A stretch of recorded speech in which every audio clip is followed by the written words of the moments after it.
Este ano, os tribunais vão ter metas para agilizar os processos envolvendo menores. Casos de sequestro internacional, combate ao trabalho infantil e a tramitação de ações serão prioridades. Para o CNJ, a inclusão de metas nacionais voltadas para a infância e juventude é uma forma de acelerar a proteção das crianças e adolescentes. E entre as metas, a conclusão do julgamento de todos os casos de sequestros internacionais na Justiça Federal até o fim deste ano. Já na Justiça de Primeiro Grau, a meta é priorizar o julgamento de 80% dos processos e 100% na Justiça de Segundo Grau. Os processos relacionados a crianças e adolescentes tramitam em 242 varas estaduais do país, sendo que 169 são exclusivas para atender essa demanda. As varas exclusivas são as que apresentam menores taxas de congestionamento, ou seja, onde os processos são analisados mais rapidamente. O CNJ planeja lançar ainda em 2022 um painel de dados para acompanhar essa movimentação processual em tempo real. Outra meta do CNJ será voltada para os tribunais regionais do trabalho, que vão ter de promover ações para o combate ao trabalho infantil. Segundo a pesquisa nacional do IBGE, em 2019, 1.800.000 crianças e adolescentes de 5 a 17 anos estavam em situação de trabalho infantil, a maioria meninos e negros. Para falar sobre o assunto, conversamos agora com a juíza auxiliar da presidência do Conselho Nacional de Justiça, Trícia Navarro, que também é integrante do Fórum Nacional da Infância e da Juventude. Boa tarde, doutora. Olá, boa tarde a todos. É um prazer estar aqui com os senhores.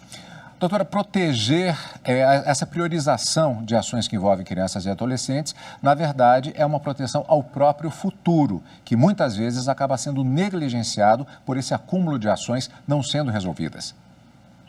Sim, exatamente. Na verdade, essa proteção é um direito fundamental das crianças, né, previsto no artigo 227 da Constituição Federal, que diz que elas têm absoluta prioridade também nos julgamentos dos processos. E o CNJ sempre teve uma atuação muito firme em relação às questões da infância e juventude, tanto que nós temos um fórum, que é o FONINGE, que é um fórum de discussão permanentes de ações relacionadas à infância e adolescência no Brasil. Quando falamos a respeito do sequestro internacional, aqui no Jornal da Justiça, inclusive, eventualmente abordamos processos que são relativos a isso. Alguns casos são mais rumorosos, mas, na verdade, muitos nem sequer são noticiados e é um tipo de processo que ele aumenta significativamente também essa incidência de questões que têm de ser resolvidas pelo Judiciário. Exatamente. Esse ano, né, como foi dito, nós tivemos a grande honra de ter 3 metas aprovadas para todo o Judiciário Nacional, uma para cada ramo de justiça. Então, nós tivemos uma para a Justiça Estadual, uma para a Justiça Federal, que é diferente, que é relativa ao sequestro internacional, e outra relativa à Justiça do Trabalho, que é o trabalho infantil. Nós nunca tínhamos tido meta específica para a infância e adolescência, então esse é um marco, principalmente agora na gestão do ministro Fux, que sempre atuou muito em prol da criança e adolescente. Em relação ao sequestro internacional, nós até procuramos alguns dados da autoridade central, não conseguimos estatísticas, mas o fato é que, mais do que quantidade, são processos extremamente complexos, porque envolve uma autoridade do Brasil, autoridade estrangeira. Então, foi até uma sugestão de um juiz da Justiça Federal que, diante da complexidade, sugeriu que essa meta fosse aprovada pelos tribunais para que ela servisse em 2022 como um parâmetro para a Justiça Federal. A doutora falou sobre trabalho infantil, que sempre foi um problema pelas características socioeconômicas do país, tanto do ponto de vista social, como eu disse, como do ponto de vista do judiciário. A pandemia gerou algum efeito que piorou ainda, que gerou mais processos, chamando a atenção do Poder Judiciário? Não, nós não tivemos um relato a respeito do aumento de processos, mas de qualquer forma, quase 2 milhões, né, de 2 milhões de situações envolvendo trabalho infantil já é um absurdo, né? Então, obviamente, isso está sendo atento, o CNJ está atento a isso. Recentemente criou um grupo de trabalho justamente para fazer um diagnóstico mais preciso sobre o trabalho infantil e também promover ações de combate ao trabalho infantil. Pacto Nacional pela Primeira Infância, podemos dizer que se tornou uma realidade? Ah, sim, essa é uma grande iniciativa do Conselho Nacional de Justiça.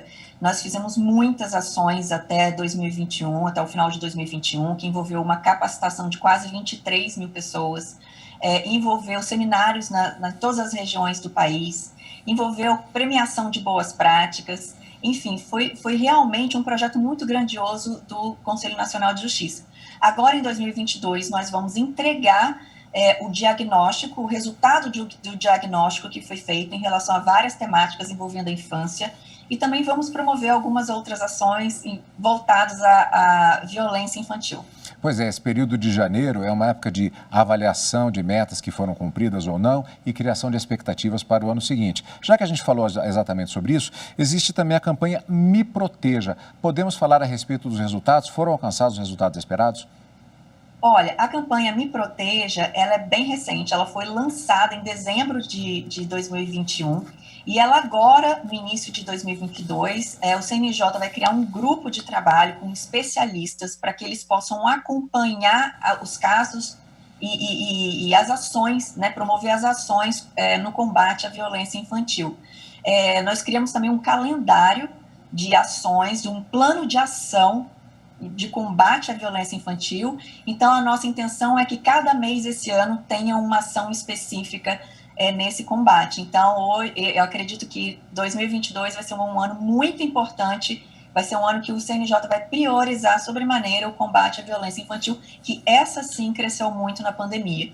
E é uma situação silenciosa, né, que muitas vezes acontece dentro de casa, de difícil notícia, né? E agora a nossa intenção é dar voz às crianças, para que elas possam denunciar os casos. Pois é, até covardia já ter mencionado, já que a campanha é tão recente, mas de qualquer maneira fica aqui manifestada justamente essa intenção, que eu desejo boa sorte durante o ano de 2022 na implementação dessa campanha e de outros projetos visando exatamente a infância e a adolescência. Muito obrigado pela participação. Eu que agradeço, a honra é minha.